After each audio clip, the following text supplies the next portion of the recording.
قرآن ربي هو الرشاد وغيره حيرة وريب. قرآن ربي هدى ونور لكل قلبي. قد جاء gwaji ne wa wani yaro kawai gwada shi ne. Nakan tafi da safe na in je Kaduna sai in hau jirgi sai in dira Lagos in je dan siyo abubuwan da zan siyo. To ran nan sai na dira Lagos sai zan akwai go slow ba damar mota te abin sai na hau mashin. Ina zuwa yaron nan yana gani na ya faɗi ya gaisuwa ya kaza sai ya karɓi mashin din yana jira mana da ni da dan acaban sai muka shiga. Muka fito sai na ce mishi amma kai me yasa yau wajen shekara 3 ko 4 anan nake samun ka ne? Sai ce ai shi ba nan ne gidansu. Kasuwa ce kawai wurin bookshop kamar ke ce kola bookshop na ice nan ne gidansu. Na ce yaya nan ne ice kaga can da na dan sa kwano da bulo din nan dare nan nake zuwa miƙe anan na girma. Na ce to daga ina kake yace anan ya tashi ya ganshi. To sai ne mishi wata kalma sai na ce mishi in dauke ka in tafi da kai mana ka je garin mu wallahi sai ya faɗi ƙasa kawai yana godiya ga Allah. Kuma ni na dan taya ne kawai na in dan gwada in dauke ka wallahi sai ya faɗi yana godiya ga Allah. Na ce za ka yi dan tafi da kai arewa ce ko ina ne kawai daga nan ya ɗauko kayan shi mu tafi. Ma'ana suna son a rike su kuma bari ku ji suna jin zafi a ransu cewa an wulakanta su. Na je na yi wata lacca a cikin birnin Kano yau kamar shekara 10 da ta wuce a cikin birnin Kano ne lacca. Sai wani yaro ya lallabo sai zo ya same mu yake ba mu wani labari da ya tayar mana da hankali. Ni da marigayi Malam Jafar Allah ya gafarta mishi. Yaron abin da ya ce ya ji daɗin wa'azin da aka yi jiya kuma Allah ya saka da alheri sai ya ce amma malam kun ganni nan ya ce to shi ɗin nan gangariyan ɗan iska ne. Ya ce a anguwan nan uban shi da uwar shi suka haife shi suka kwanta suka mutu sai aka bashi ya zama ɗan iska. Shi ma kuma sai kafa ƙungiya ta yan iska duk wanda ya zama maraya ne bai da kowa ya ce sai ja shi jika sai mai da shi ɗan iska. Ya ce muna ji muna gani a taimake mu yi karatu an ƙi, a taimake mu zama mutanen kirki mu yi sana'a an ƙi. Ya ce kawai ran nan babban alhajin anguwarsu ya gama gyara gidan shi da 'ya'yan shi da komai ya yi aure kawai za a tare da tsakar dare suka dira. Suka ce to wato yanzu nan kai kuɗinka naka ne kai kaɗai daga kai sai 'ya'yanka. To yau wannan amaryar da ka aura kafin ka santa 'ya mace sai mun riga ka. Ya ce wajen su 8 ne sai da suka yi zina da amaryar. Jama'a suna jin zafin abin fa. Suna jin zafi shine wato mu shigar da 'ya'yanmu cikin gidaje su ci su sha ko mu yi musu sutura su kuma mu bassa a waje ko ma me zai same su ya same su. Amma fa mutane ne. Duk wani mutum da kuka gani babu wanda ƙasa ta taɓa fashewa ya fito. Mace ce ta tsuguna ta haife shi. Sannan yana jin zafi kana jin zafi. Yadda kake son ka ci daɗi haka yake so ya ci daɗi amma shi Allah bai bashi ba. To gaskiya magana dangane da marayu yana daga cikin umarni da kyakkyawa sannan hana mummuna. Barnace da ke faruwa a cikin anguwanni waɗanda nake sa rai zan yi magana a cikin wa'azin nan zan jinkirta akai insha Allah ta'ala. Waɗannan barnace yau sun gallabe mu. Yara ne za ku zo ku samu gari ya waye sai su taru wajen su 30 suna musun kwallon da suka kalla jiya har zuwa 12 dare.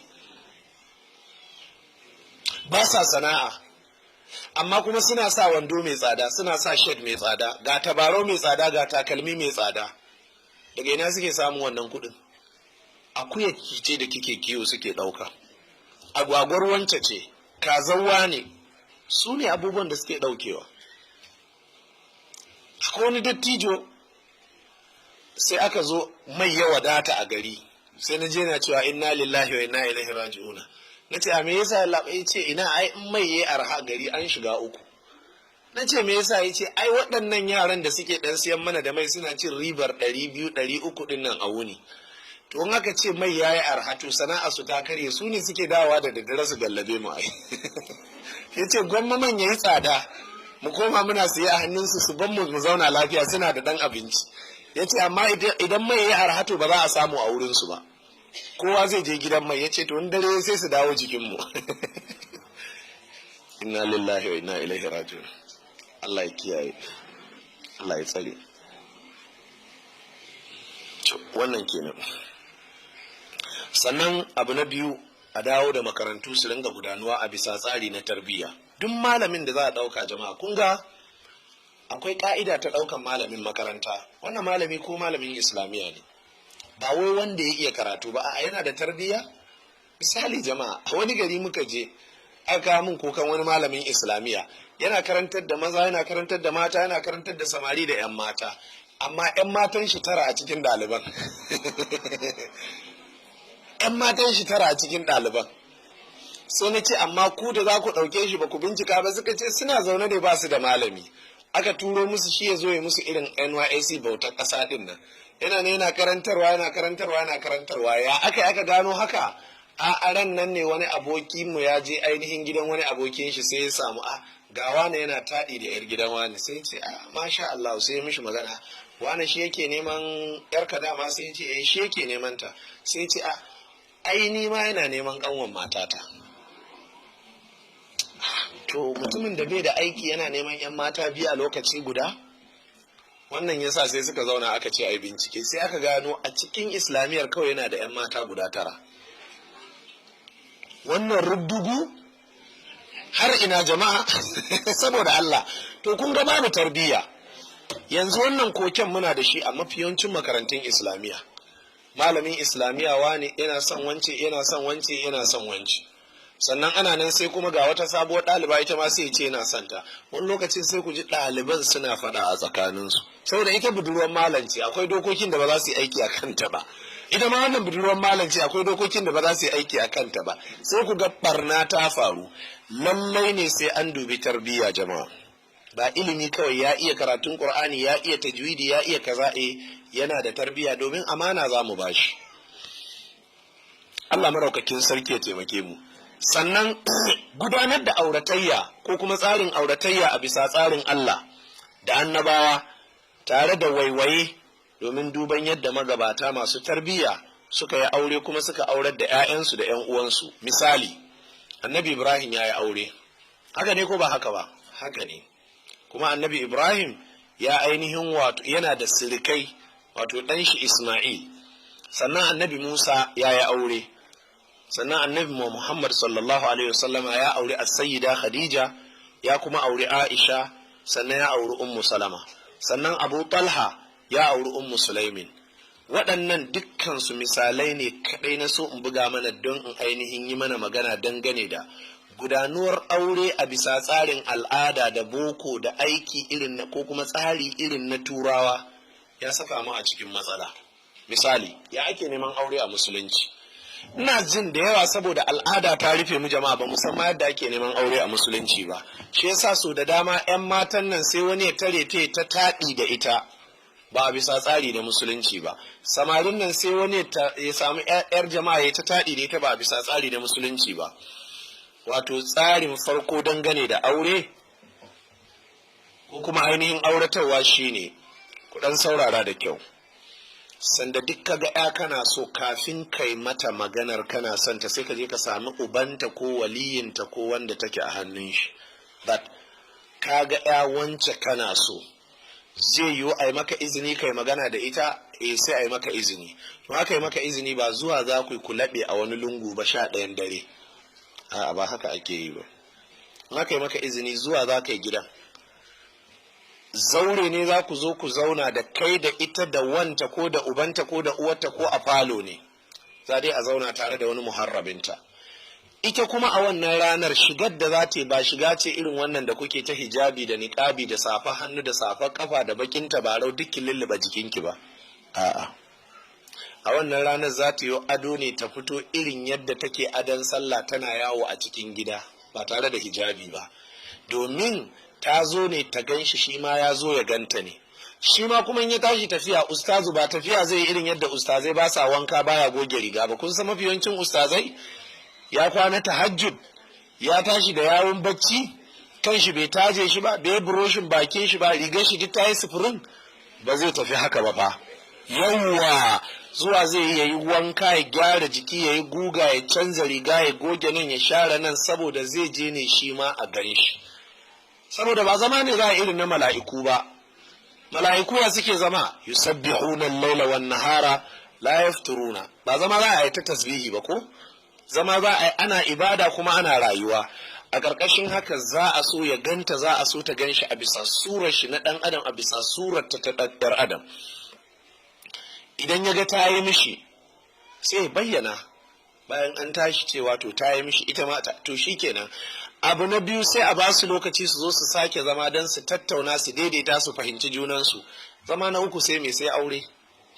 Amma ku sai ku ce ina ya kamata ya shekara 2 yana neman ta, da su ta makalewa a lungu har 11 dare kafa ta ɗauke, wai sai uban ya leko ya ce to shikenan idan zai tafi sai ki rufe kofa to sai da safe. To wannan kuskure ne jama'a, wallahi ya haifar da barna mai yawa da gurɓacewar tarbiyya. Sai idan kun fahimce ni za ku ga waɗannan abubuwan da ake a yau al'adu ne. Shine in ka ga yarinya kana so kawai sai ka tare ta sai kai ta taɗi da ita, da ka ji ƙarar besfa ubanta ko ka ji ƙarar mota ubanta sai ka kauce. Mugun abu ka zo yi shi yasa kake kaucewa. Amma abin alheri ne, to abin alheri ne amma baka sanar da uban ba, to me yasa baka sanar da uban ba? Sannan kun ga ba a yi wa mutum izinin ya zo ya nemi yarinya in ba aurar da ita za a yi ba. Wannan irin abin da kuke a ce cewa to ya zo ya ci gaba da neman ta, za a yi mata aure nan da baɗi, ko kuma in ta gama makaranta za a yi mata aure. Jama'a wannan ba musulunci ba ne. A bari in Allah ya kai mu baɗi ɗin, a bari ɗin Allah ya kai mu ta gama makaranta ɗin, amma cewar wai ya ci gaba da neman ta wannan yana haifar da barna jama'a, domin za su ci gaba da tsayawa suna zance ko su ci gaba da zama suna zance tun suna faɗin maganganu masu ma'ana sai ya koma ba ma'ana. Tsakani da Allah a ce saurayi ya shekara dindi yana zuwa yana taɗi da budurwa, me yake gaya mata? Ma'ana duk abin da ya gano a sabon garin Zaria zai ba ta labari? Duk abin da ya je tudun jikun ya gani zai ba ta labari? Duk abin da ya gano daga Kaduna zai ba ta labari? Me suke taɗawa? Abin da ake so ake yi su tattauna ta ji shi waye, shi ya ji ita waye, su zauna su yi maganganu masu ma'ana su fahimci juna. Zama ɗaya biyu ya isar an yi haka. In ba haka ba wannan irin taɗi da ya shigo al'ada ba daidai ba ne jama'a. Wannan al'adar Hausa kenan, amma a al'adar 'yan boko abin ya wuce haka. Da ya ganta yana so kawai shi kenan sai ba ta lamba waya, ita ma sai ta karɓi lamba waya, sai a yi exchanging shi kenan. Me zai biyo baya? Sai can sai buga mata waya da la'asar cewa to zai zo ya ɗauke ta za su tafi dina. Abin da suke kenan. Sai zo ya ɗauke ta ƙarfe 7 na magariba, sai su tafi wani hotel su zauna a kawo musu abinci su ci, sai su kama ɗaki su kwanta su huta har zuwa ƙarfe 10 sai dawo da ita gidansu.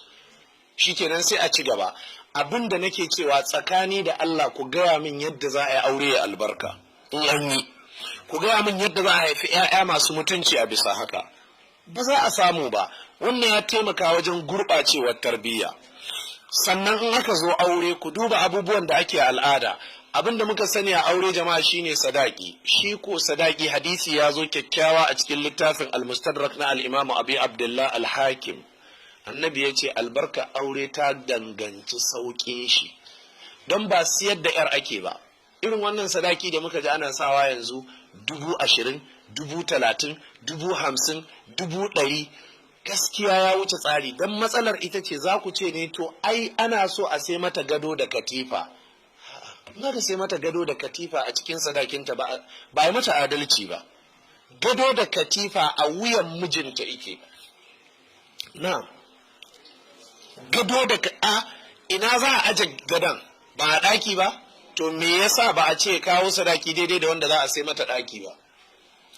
Da ɗakin, da gadon, da katifar, da leda, da kafet, da air condition, da komai hatta cokali a wuyan shi yake. Bishirinku al'umma ga wata sabuwar tashar yayi tashar Al-Irshad Hausa TV, gangariyar tasha da aka kirkire ta a manhajar YouTube domin samar da karatuttuka daban-daban ta bangaren malaman sunna da karatuttukan Alkur'ani mai girma har ma da darussa na addinin musulunci da ba ku shawarwari akan matsalolin rayuwa kama daga harkan karatuttuka, zamantakewa, kiwon lafiya da dai sauransu. A tashar Al-Irshad Hausa TV, tasha ta al'umma, tasha yayi, gangariyar tasha a manhajar YouTube. Domin samun shirye-shiryen Al-Irshad Hausa TV, kawai garzaya manhajar YouTube sai ka danna alamun sacin wato laluba ka rubuta Al-Irshad Hausa TV. Da zaran ya buɗe maka gangariyar tasha Al-Irshad Hausa TV sai ka danna alamun ƙararrawa wato subscribe domin ci gaba da samun shirye-shiryen wannan tasha ta Al-Irshad Hausa TV. Kasarcewar duniya a tafin hannu, kuma duniya yayi, duniya mai tafiya da abubuwan zamani. A Al-Irshad Hausa TV ta tanadar muku da saututtuka daban-daban wanda zai amfanar da ku. Za ku iya laluban su ta lambobin waya kamar haka: 0704040196.